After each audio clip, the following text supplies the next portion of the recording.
What's going on? Give it a couple minutes for people to hop in. It always takes a few minutes because I generally go live randomly in the mornings.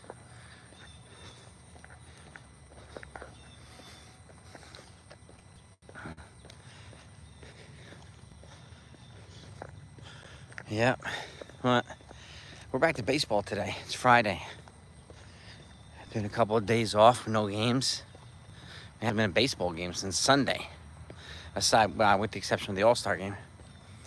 But no, I should say, no in-season game since Sunday. So we're going on our 5th day. Good morning, guys. Good morning, Graham, Kyle. What's up? What's up? Yeah, we're going on our 5th day without in-season baseball. So we're back at it today. The Yankees got the Braves in Atlanta, and I'm wondering, the pitching matchups as of last night hadn't been shared yet, so I'm wondering if they're still going to. They're trying to figure out whether Max Fried's going to pitch in the series or not because of the blister he has on his pitching glove. So it still remains to be seen, but we'll see. Carlos Rodon got an inning at the All-Star game, looked good, and that could be essentially treated as a bullpen, you know, your mid-start bullpen session anyway. So, and it's gonna get a little noisy here for 1 second. Somebody's out here mowing the lawn. What's up, man? Hang on. Yeah, got the Randy Quaid ride mower, baby.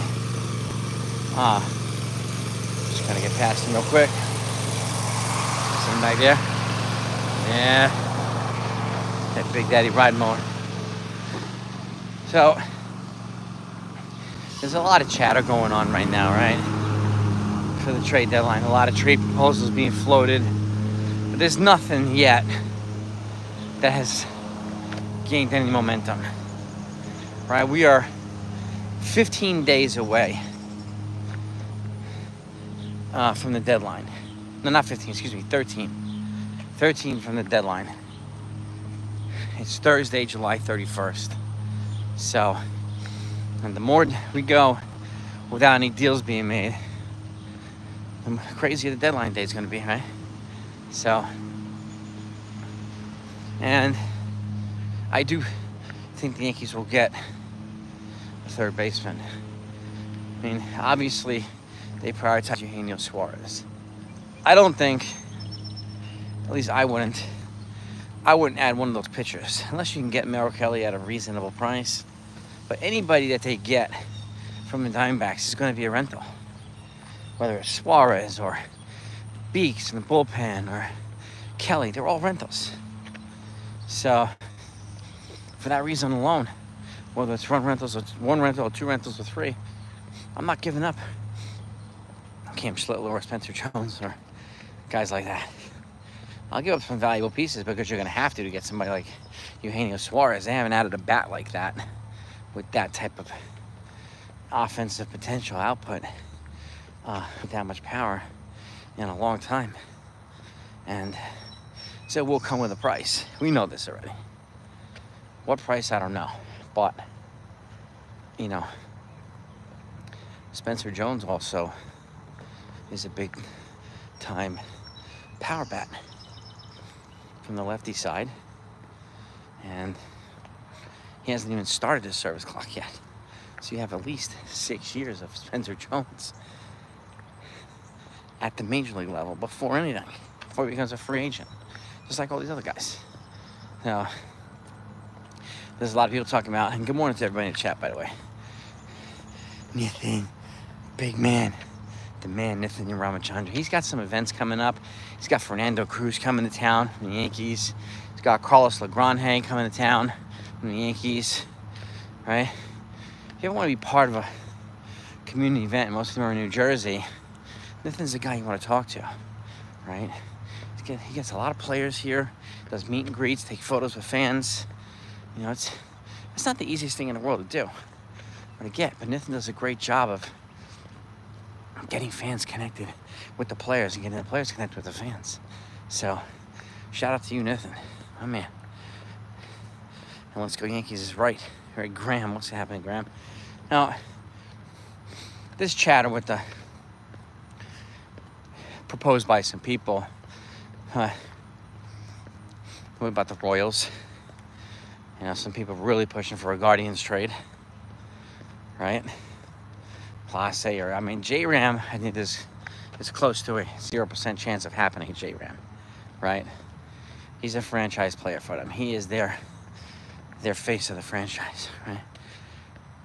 Clase is a beast. He's a young, powerful closer with controllable years, so he'll come at a premium too. And I think there's at least a fair chance of him being moved. But again, it's going to cost some pieces, man, right? But if that's the piece you can add to the bullpen on the back end to complement Luke Weaver and Devin Williams for the rest of this year and for years beyond, might be worth talking about, you know? And yeah, he got hit earlier, hard this season. He got hit in the postseason last year. What, you know, a lot of closers do. Andres Munoz from the Mariners. A lot of these guys. Tanner Scott from the Dodgers. They all get hit. They all get hit. Even our guys get hit. Now, the smart pieces, and I'll just say this again, the expensive players or the biggest names aren't always the best fits, right? Classic could come here and not pitch well, or he can come here and pitch extremely well. You know, I do think he would be in good company, right? Because he'd have a lot of bullpen depth there, as does Cleveland. Now, but he'd be moving from Cleveland to New York, where the pressure level would be up tenfold, right? Now, but he's one of the more bigger, desirable pieces, as is J-Ram, right? J-Ram's a huge piece, a monster piece, and I know Nathan has talked about him as and like good. Like, there's really nobody better you can get here for third base for this year and beyond than J-Ram. But again, factoring in, he's 33, he's not 30 or 28. And you're gonna have to say goodbye to Lombard, George Lombard. Are you willing to do that? I don't know. You know, there's only one bat I would move a guy like Lombard or Jones for. It's J-Ram. And there's only two arms I would move them for, maybe three, right? And Brian Wu from Seattle, Tarek Skubal, Paul Skeens, and the chance of any of those guys being traded are close to zero also, because of the value that they bring to their teams. And Tigers are in contention. But I'm also hearing the three most aggressive teams right now are the Yankees, the Cubs, and the Brewers for Eugenio Suarez. He would be a difference maker to all of them. And you got the Cubs and the Brewers who could essentially bid against each other for NL Central supremacy right there, right? He'd probably make a huge difference there. But the chances of them getting deep into the playoffs versus the other teams are, I don't know. Because the Cubs would need to add a pitcher, and the Brewers would need to give up some valuable pieces. And, you know, they've got two good pitchers there, but the Arizona Diamondbacks, you know, if they're asking the Yankees for Cam Schlittler, they're probably going to ask the Brewers for Jacob Mizorowski, right? Who's their other pitcher, that young 25-year-old flamethrower who actually pitched in the All-Star game. They're probably going to ask for him. So is the trade-off going to be worth it? Right? Because the asking price is going to be crazy, and it's the Diamondbacks' right to ask for the moon. I get it. Like I said too, you know, these guys will ask for the moon. Cashman will offer the clouds. They're going to have to compromise somewhere in between, right? And that's going to be the actual price. Very rarely is the asking price the actual price in these trades. So I have to take that with a grain of salt. And again, this is what happens every year too. And this is one reason that teams hold on to their most valuable pieces. until as close to the deadline as possible, because you get either more teams in or existing teams willing to add more to the return package. That's essentially the way that it goes, right? So, and I already know too that the immediate pivot points to Suarez, if it doesn't happen for the Yankees, are Brian Hayes and Ryan McMahon, right? Brian Hayes is #1 in baseball defensive run saved at third base. So he would definitely be a glove first guy, whereas Suarez would be the bat first guy. So at that point, the Yankees would have to decide what's going to be our priority. If we can't get Suarez, are we going to then prioritize defense? And where in the lineup are we going to bat Brian Hayes or Ryan McMahon, right? Neither one of them, have flashy, gaudy stats like Suarez does, but they have their own value. And again, either one of them defensively, especially Hayes, would help Anthony Volpe defensively.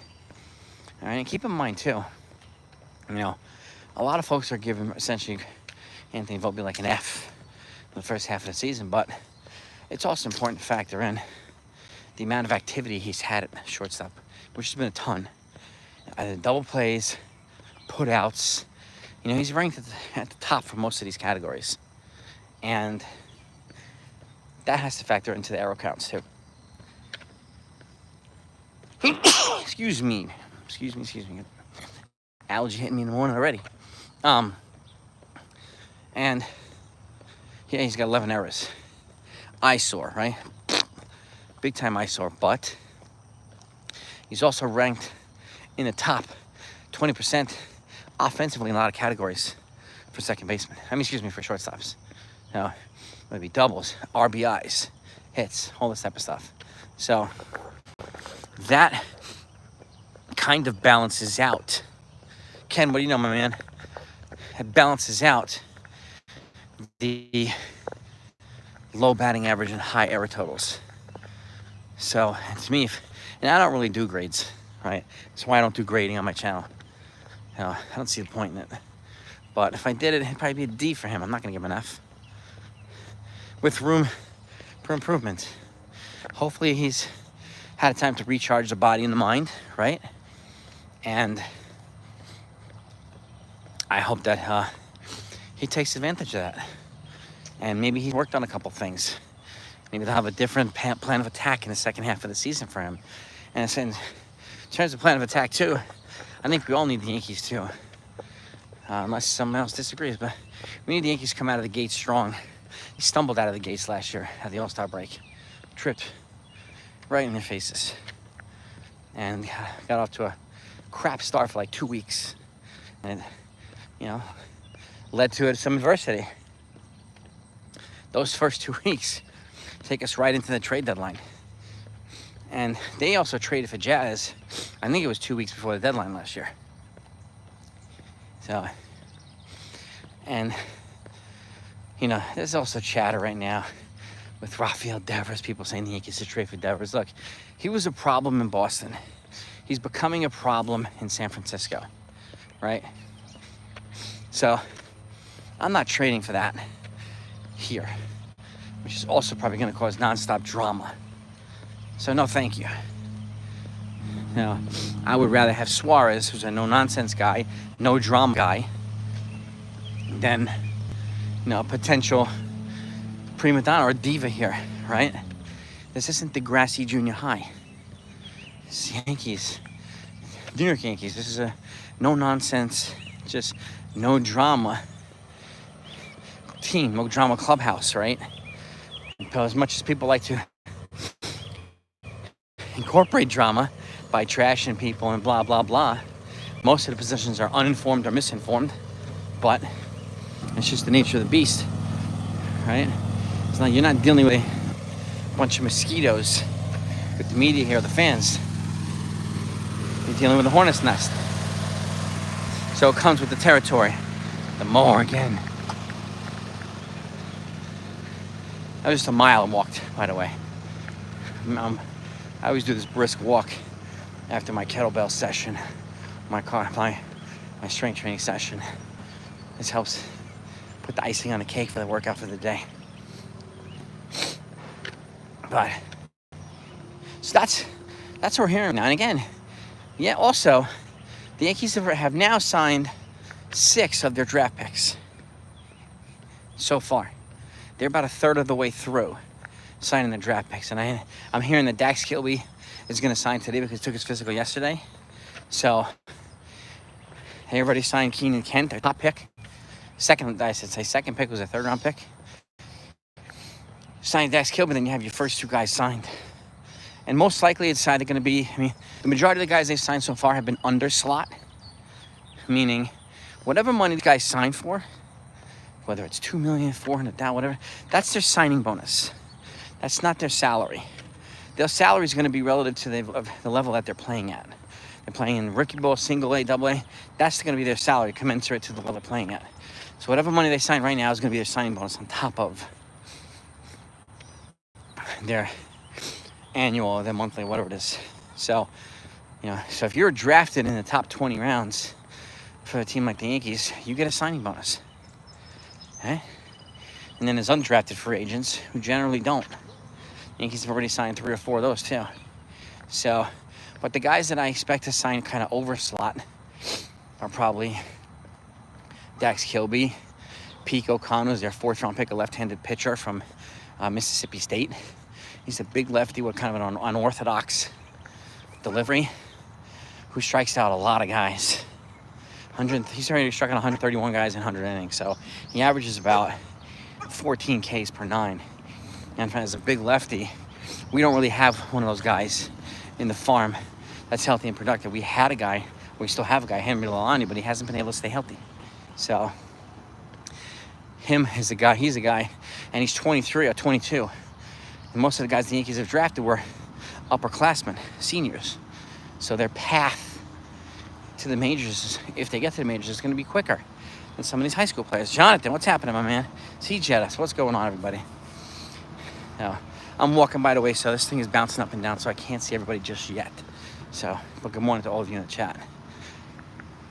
But this is what's going on right now, right? And it's important to have at least to me, have a kind of an understanding at the most basic level as to what's going on. The Yankees, you can think about the Yankees drafting 5 shortstops. And by the way, the other guys I think is Richard Bonamamo. He's an speedy outfielder from the University of Arkansas or University of Alabama, an SEC boy. He's another guy I can see signing over slot. Pico Khan and probably Dax Kilby. At least 3 guys I think will sign over slot. So, which is good. And there's always a couple guys every year that sign over slot. And sometimes you have to because there's a certain amount of money. The Yankees have, morning ladies, good morning. The Yankees had about $5.5 million in the pool to sign all their draft picks. That's what they're allocated. There are other teams that had more. The teams that drafted at the top get more. And just, give an example of the Mariners who signed, I forgot, Cade Johnson, I think his name is. Their number 3 pick overall. Good morning. The 3 pick overall, big pitcher from LSU, big lefty. They signed him to, it was like $8.6 million, something like that, by himself. So there are teams that draft at the top who have more than twice of the money allocated than the Yankees hit because they draft in the bottom of the rounds. So where you draft is a determining factor in terms of how much pool money you get. But I'll say it again, whatever they sign for is their signing bonus. It's not their salary. So that Mariners pitcher is not going to make $8 million a year, right? And you don't even start the pre-arb salary process until you get to the majors. So, Paul Skeens, whatever his signing bonus was, he got that, and then he rocketed through the system. But while he was rocketing through the system until he got to the majors, he was making whatever it was, $50,000 a year, whatever the salary was. But when you get a $10 million signing bonus, it doesn't really make a difference. So, but just like Jason Dominguez, when they signed him internationally, they gave him like a $5 million signing bonus. That's his signing bonus. Until he got to the majors, he was essentially playing for whatever you want to call it, minimum wage relative to the baseball salaries, right? So that's just the way that it is. So I just want to kind of break that down a little bit so we have a better understanding of what's going on. Like I said, the money that's in the draft is signing bonus money, okay? And we'll see. And I was talking about this yesterday with Jonathan. We recapped the draft, and thank you, Jonathan, for joining me yesterday. You know, one of the things that we'd love to see, and you let me know if you agree, folks, that of the baseball draft to kind of be like the NBA draft and the NFL draft. I want you to be able to trade draft picks on draft day. I think that would make it more exciting, because you get this thing on TV, but we're looking at the commentators, even on day one, more than we are the players. You know, they invite a certain amount of players to the green room, whatever you call it, and all they do is put their name up on the board, and that's it. There's not much else beyond that. It's not like the NFL, where you do this and they can be a trade draft day, and then you go up, you shake the commissioner's hand, you wear your hat and all that stuff. And morning, how you doing? A lot of friendly neighbors here with dogs. So we'd love to see the MLB draft add the ability to trade players and draft picks on draft night, or draft nights, the 2 nights, right? It would throw some excitement in the draft. And even on day 2, all you saw was, you didn't see anything. You just saw a sign, and then you watched it. All you heard was the person, Yankees draft, that's all you heard. That's all you saw. The name being called, and that's it. You didn't even see the person calling out the name. Oh, it's as no frills as possible. Susan, good morning. So that's definitely a way they can spice up the MLB draft by adding that variety. If you could add the ability to trade draft picks and players on draft day, that would be really cool. Could you imagine that? We have a trade. The Yankees have traded for the number 2 pick from number 30, where the Yankees usually pick, right? In the high 20s or high 30s, because the competitive nature of the team and the amount of money they spend. Hopefully they'll discuss that in next CBA, which is after next season. Instead of fighting for the stupid salary cap, which is going to happen, maybe they could focus on that.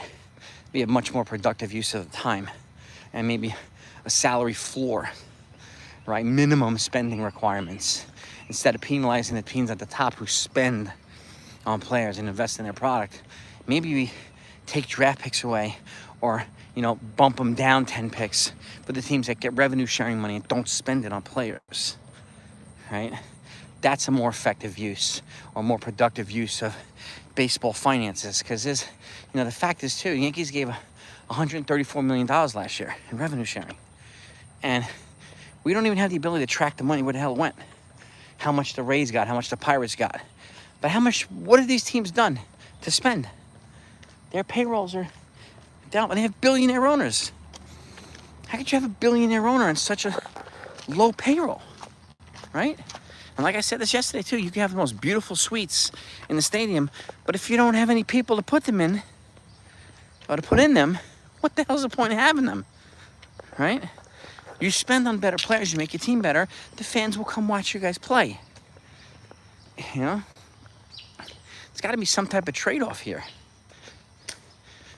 Make it equitable for everybody, and stop penalizing teams, because the Yankees, the Mets, and the Dodgers all dropped 10 picks in the first round.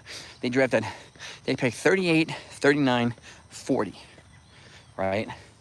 So the Nationals picked 1. Like, these other teams picked number 1, number 2. The Rockies picked 4. I can understand those teams picking at the top, but they should not be recipients of revenue sharing if they're not signing players to bigger contracts. Obviously, the objective for the Players Association, the union, is to elevate the salaries of players, which is why they're never going to be for a salary cap, which will cap the amount of money that the players receive. I understand that. But the other part makes that piece of it stink, when you're penalizing teams who spend on their players. That isn't fair. It's not, right? So hopefully that's something to talk about in the next CBA. And maybe it's stuff like that that would prevent them from going on a lockout, Like well, the last CBA, there was a lockout, right? Not a huge strike or whatever, like in 1994, but there was a lockout. Everything started later, like a month later. And that sucks. It also gives players less time to prepare. Well, they should be preparing all off season anyway, but especially if the lockout extends into spring training.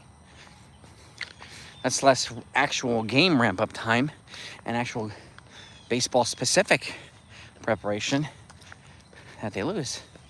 So, you know, so I just want to give you my 2 cents on this stuff. You know, give me your 2 cents. And I can slow down here. Get a little bit more leisurely, just walk 2 miles. There you go. Yeah.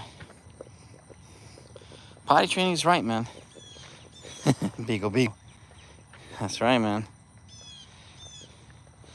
Welcome the new member of the family, the beagle. Yeah. Get the heart rate up. Gotta stay lean and fit. Eh? Gotta stay lean and fit. So, all the runners and athletes that I coach also, I gotta practice what I preach. Yeah. Can't be the guy that goes to McDonald's and orders 2 giant meals, but let me get a Diet Coke with it. Like, seriously? Come on. Let's be real. Watching me wait. Okay. Watching me wait. Right. Coach Carl, how we doing, my man? Well, exactly, Coach Carl. How can they do a salary? And the union will never, to your point, the union's never going to go for a salary cap. Because, again, it's going to cap the amount of players that they make annually at the top. Maybe they'll be amenable to a tenured cap, right? I mean, basketball and football, they generally have, what do they have? 5-year caps, right? Nobody's signing 15-year deals now. I mean, the last guy to sign a monster deal was like what's his name? Pat Mahomes, right? So, but aside from him, you get guys like the 2 Jets players just signed monster deals, only 4 years. Basketball, the Supermax contract, they're higher annually, but they're capped at 5 years. So maybe that'll be the route. You can bump the annual money, but shorten the years. That way, it's not that long-term hit for a team, but you're going to get a lot of resistance from the players' union because they just want more money generated. And as long as the baseball keeps generating a ton of profit, a ton of revenue, they're going to keep pushing for it. But maybe these are ways we can make it more equitable to teams, right? And make it more fair and stop penalizing the teams that actually spend. Because if you want them to continue to spend, maybe we can stop punishing them for spending, right? You know, they shouldn't go to a baseball game and have to pay $18 for a hot dog or $40 for a hot dog and a beer. That's just ridiculous. You shouldn't have to take your 2 kids and have to spend $1,000 for tickets and snacks. Like, that's just ridiculous. It's crazy, right? And it's never mind the fact we need 5 different subscriptions just to watch all the Yankee games. That's another thing in itself. Peacock, Amazon, this, that, right? I mean, come on. Absolutely crazy. Stephen B, what's up, brother? That walk, you're right. It would have been easier if I took a car. That's right, Coach Carl. Oh, man. Oh, man. You know what, actually? There's a big-time D1 school that does 1,000-meter hill repeats during cross-country. You might get a kick out of this, Carl. And they don't want them jogging 1,000 meters down after each repeat because the recovery period will be way too long. So they have the van waiting at the top. They drive the athletes back down to minimize the rest period, and then they run back up. The car's waiting for them at the top. They drive them down. There's a big-time college program that does this. One of the best, better distance programs in America. They do this 1,000-meter hill repeats, and they have the van waiting for athletes at the top to drive them down to minimize the recovery period. I mean, it's a fact. Theoretically, it's It's a good idea. So I thought you might get a humor out of that, Coach Carl. The van is involved in the workouts. So that's right. Yeah, I agree, Susan. And the players are never. Well, it's the players' union. They're never going to agree to a salary cap. Why was it going to play?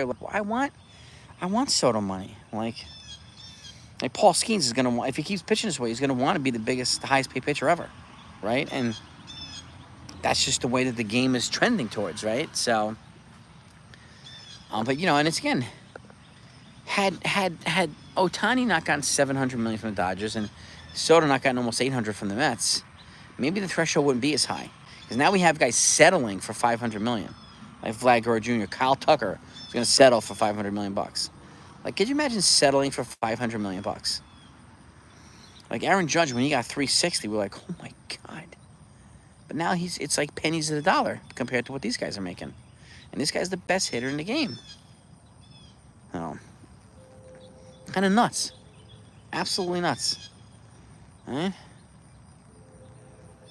Yeah, right. I think with regards to the draft, Stephen B, I think the Yankees got good value, right? No flashy picks.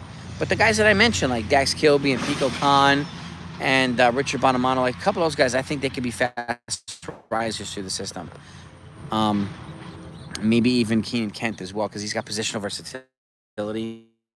My guess is Dax Kilby has the ability to stay at shortstop if he strengthens his arm strength or develops his arm strength. Otherwise, he can move to second base or third base with his athleticism. More likely second base. And but he's a superb athlete. He's one of the more advanced bats at the prep level, and just like Keenan Kent's one of the more advanced bats at the college level. So, and he could play multiple infield positions too. And he's the son of former Major League infielder Jeff Kent. So, and the Yankees also signed, was it Bryce Miller Grudelazanik, the other son of former Major League infielder Mark Grudelazanik. He's a 20th round pick. They signed him last night. If you didn't hear, the Yankees have signed 6 of their 19 draft picks so far. So, and I put shorts out every time they sign one just so you can stay updated on it. So, and I do think they're going to try to get this done as quickly as possible so that they could just focus their time and their energy on the trade deadline, right? Not have to worry about both of these and multitasking this. So my guess is they'll sign a couple more players today. I'm hearing Dax Kilby's going to sign today, who's a number 1 pick, the only high school player that they drafted. So, would they trade Joe? I doubt it. I don't think they would. I mean, theoretically, that's a really intriguing question. If it were up to me, I wouldn't do it. Because you're getting twice the amount of salary for either equal or lesser production offensively, and decent production from the pitching. But you can get Judge and a big time pitcher for the same money, so or less, right? You can get Judge and Tarek Skubal for the price of one Ohtani, right? Which to me, that's a better value for the team, because Tarek Skubal could just focus on pitching every 15, and Judge could just focus on mashing the ball and hitting with high average and being an elite outfielder, right? But think about it. Those are the 2 biggest names in the game, Judge and Ohtani. So that would be one heck of a discussion to have. One heck of a discussion to have. Yeah, look, it's a seller's market at the trade deadline. There's more buyers than sellers. So the sellers are going to hold on to their assets as long as they can to try to drive up the price on buyers. That's just economics 101, supply and demand. So, and when you have a valuable asset like that, you're going to want the buyers either to remain the same and give you more, or you're going to want more buyers, right? So that's just the way that's just the nature of the game, unfortunately. Yeah, Jonathan, exactly. Trading draft picks would definitely help with the draft popularity. It would make it a more fun draft to watch, because I was talking to Jonathan both days during the draft, and it's like, okay, Yankees pick this one, but all we know is what they heard. What we heard from them. Yankees pick and the name. No much of a profile or anything on them. We had to do our own research to get the details for the most part. So, whereas in the NFL, you see highlights of these guys and everything else every single round for every player, right? You don't get that here. Every minute the Yankees the baseball draft is drafting somebody, so it goes by so quickly. No. I agree, Carl. It's going to be a very expensive market for buyers. I do expect the Yankees to trade from a lot of the depth that they've accumulated over the last couple of years. I think they're going to trade probably Roderick Arias, maybe even Manny Cedeno. They're 2 top prospect shortstops. I do think the draft picks that they brought in are going to be ahead of those guys anyway, up in the prospect level. I mean, we already have. I looked at the prospect rankings. I mean, once Dax Kilby signs, he's already going to be in the top 10 prospects for the Yankees. So he'll be ahead of Manny Cedeno, who sits right now at 13, who was their #1 international prospect last year that they signed. So, cooked in what regard, Eric? Why do you say cooked? And who's saying cooked? Juan Soto, I doubt that's going to happen. Not at that price. Donovan, you know, Mike, I mean, I've been talking about Donovan for 2 years. He's the guy that, he's essentially, you know, Jose Ramirez 5 years younger, right? Who's going into arbitration now. Jose Ramirez on the cheap.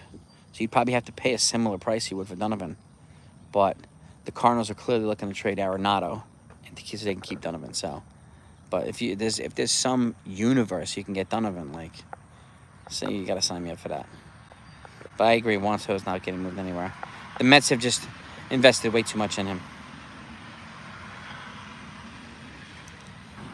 Yeah. Roderick Arias is developmentally going through some transition right now. So, but he's a switch hitter. He's young. He's speedy. He's got a lot of tools. So, but I think he's expendable. As much as people want me to say or want to say that Volpe's in danger now, he's going to get traded, it's not happening. It's not happening. Okay. George Lombard is not ready to step up and replace him as shortstop anyway. He's going to be their shortstop until they say otherwise. Right? That's just the way that it is. And again, I'd rather just give you the truth than talking points and narratives. Right? No. Yeah, I don't think... Well, this is what, the Mets, again, like, a lot of fans accuse the Yankees of doing what the Mets exactly did. They say, oh, the Yankees signed Juan Soto, they're not going to sign anybody else. Isn't that kind of what the Mets did? Right? They re-signed a couple of guys, but they signed Soto, didn't sign any of the premier player. Not one. The Mets did exactly what fans were accusing the Yankees of doing. Right, so... Yeah, I mean, the deadline used to be August 15th. I don't know why it was moved to the 31st, in all honesty, but maybe give teams 2 weeks more to have the players and get the players to train. I don't know. But we talked about this yesterday, too. Is like, in that 2-week period, anything can happen. The Yankees went from first place 7 games up to like second place in the same 2-week period. So, I could see the argument for the 31st and moving it to the 15th. Because anything can happen. The Yankees are a prime example of anything can happen in 2 week span. So, Polar Bear, yeah. Well, I think is going to be a free agent. Well, I think they signed him to a 1-year deal with a couple options, right?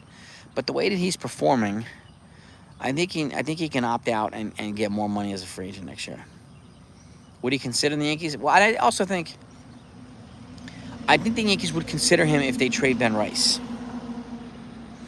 And I don't know if they're going to do that. If they don't trade Ben Rice, then I think Ben Rice will probably get first dibs as the first baseman next year. That's my initial take on it, but we'll see. All right? Oh, yeah. Yeah, I mean, the Mets fans were, chomping at the bit. They're not going to re-sign Pete Alonso? You already signed? And then they were like, oh, my God, they're going to trade for Vladimir Guerrero Jr. It's done. The Yankees are done. And the Blue Jays extended Guerrero. So, I even thought the Mets were going to sign Guerrero too, but that wouldn't guarantee them anything, just like Soto doesn't guarantee them anything either. They're better, yes, but we'll see. Well, exactly too, Jonathan. If not Rice, then Cody Bellinger, because I think Bellinger's done enough to either opt back in or opt out and get a 4 or 5 year deal. And he's shown enough, at least for the Yankees to consider bringing him back. Instead of spending $500 million on someone like Kyle Tucker, you get Cody Bellinger, who now can perform in New York, who wants to be here for a fraction of the price. So these are some of the economic questions the Yankees are going to have to make or answer. So, yeah, if Alonso becomes a free agent, then him and Kyle Tucker are the biggest assets in free agency.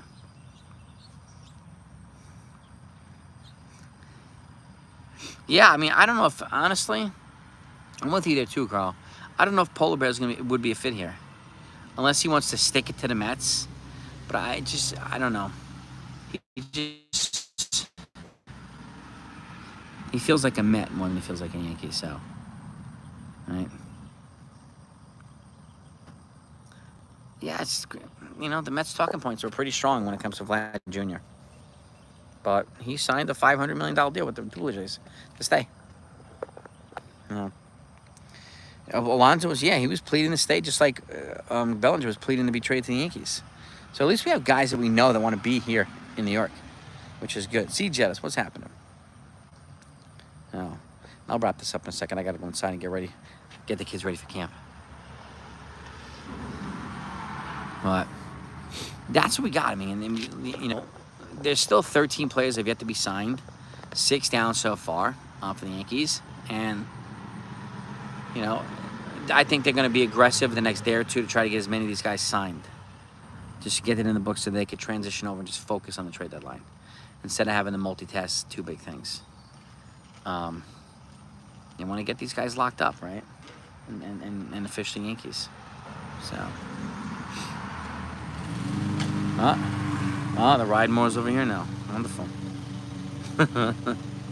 Yeah, there he is. Walking over there.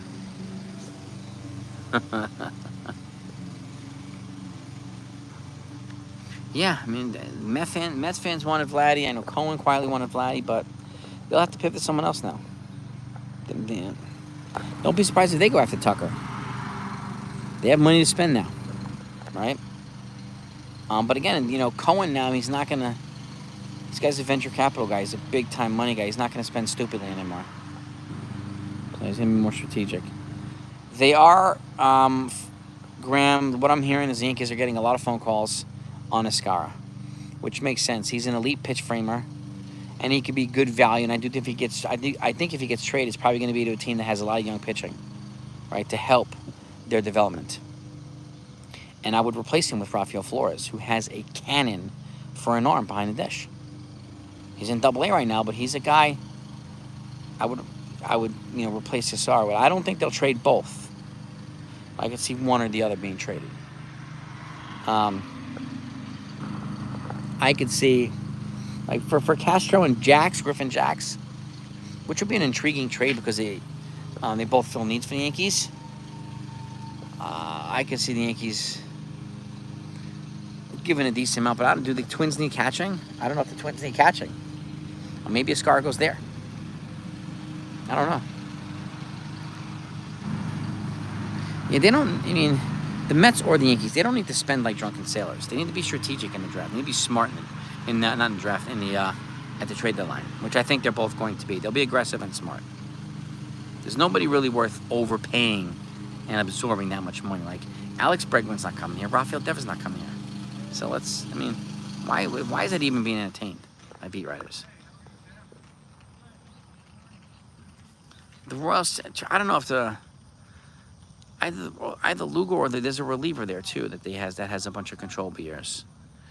I don't think the third baseman makes sense because I know that they prioritize Suarez, and they would take Suarez over any other third baseman in baseball. So, but if they could package a trade for Lugo and the third baseman if Suarez doesn't happen, and I think any trade for a third baseman is going to be, the Yankees will be aggressive on once they find out what the Suarez situation is, but not until then. They're not going to trade for somebody over Suarez until they know what's going on with Suarez. So, yeah, Garcia, 5 years of control, but keep in mind, that blocks Lombard. And are you okay with that? And hitting 300, okay, but does he move the needle enough? Right? Does he move the needle enough? I like the controllable years. But, and Seth Lugo, is he done after this year or done after the year after that? And he's an older pitcher, too. So, I think any pitcher's likely going to come from another team. I would watch out for the Marlins too, at least for their bullpen guys. The Yankees have a good trading history with the Marlins and the Pirates. So I could see a multiplayer trade happening with those teams. But if it happens with the Royals, it happens with the Royals. If it's Garcia and Lugo, I think a trade like that would happen once, like I said, they get more clarity on Suarez. Once we know he's either coming here or not coming here. Most likely not coming here, obviously. No. But why would the Royals do that? I mean, they're not that far away from contending in the NL Central for a wild card spot. Right? They might want to add a piece. And again, if you're, adding a piece is one thing, but if you have to trade away a piece on the major league level, then it's kind of almost an even swap. Who do they have that can replace their third baseman? Who can we give them that's going to give them an upgrade? Nobody. So it's going to have to be pitching, right? And I'm not giving up Spencer Jones or Cam Schlittler for these guys. So what would be the return package to the Royals? So the Yankees are now, they're linked to Mitch Keller right now, CJ. So they are linked to him. The Royals did add, they did add Adam Frazier yesterday. So maybe now it makes it easier to trade their third baseman, maybe. But again, that doesn't all of a sudden make him worth top prospects. So we'll see what happens. I mean, what other teams need? The Mets need him. The Dodgers need a third baseman, right? It's teams like that can, but are more likely willing to overpay. And I know the Yankees have prioritized Suarez. So if they're going to add a third baseman, Suarez is at the top of the list, right? Maybe they'll go after Lugo and a reliever, maybe, and then Royals can trade that kid third baseman in a separate trade for more assets. So, Keller and Bednar, that'd be a nice trade. It's not going to be cheap, but Keller and Bednar. Good morning, Aaron. What's up, man? I'm going to wrap this up in a second, too. Got to get inside. I agree, too, Carl. It's way too early to even decide about moving Lombard. Or even consider him to the majors to replace somebody like Anthony Volpe or start at third base. It's too early.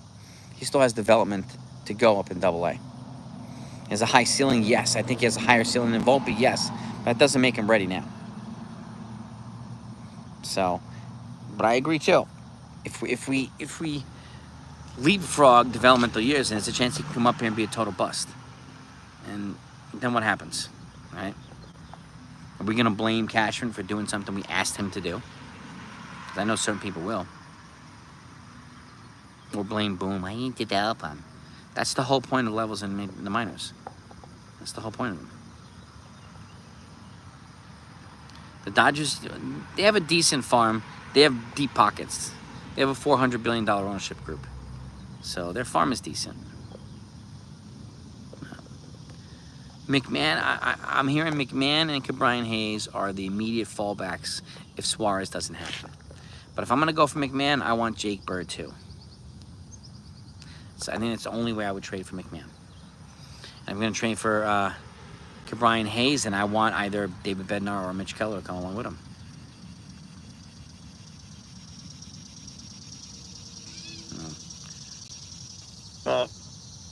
Hayes is number one in baseball defensive run save at third base. Ryan McMahon also has 6 consecutive years of 20 home runs. So he's a more consistent performer than Volpe. So it's not really an effective comparison yet to Volpe. If you sign David Robertson, it would be to store him for the postseason because he's going to have zero value right now. He hasn't had a ramp-up period. I know he's throwing bullpens, but he's going to need 4 to 6 weeks, just like a spring training, just to get ready to come and contribute. So you're not even going to get him until late August, maybe early September. You still have to trade for other relievers. But yeah, David Robertson, and the Yankees have looked into him recently. He'd be a guy to store away for the postseason. So I'm hearing McMahon is number 3. Ke'Bryan Hayes number 2. Suarez is number 1. And there's a nice gap between number 1 and number 2. Suarez is the bat. Hayes is the glove. McMahon is a little bit of both, but nothing at a high level on either one of them, like Hayes and Suarez. So that's just the way that it is. Yeah, exactly, gang. But let me get inside, gang. Go have a great day. If any other moves happen, they sign prospects, they make a trade today, you're gonna get it here. So have a great day, gang. Peace and love to all of you. This is the best family ever. The best. You are the best. Talk to you next time. Go Yankees.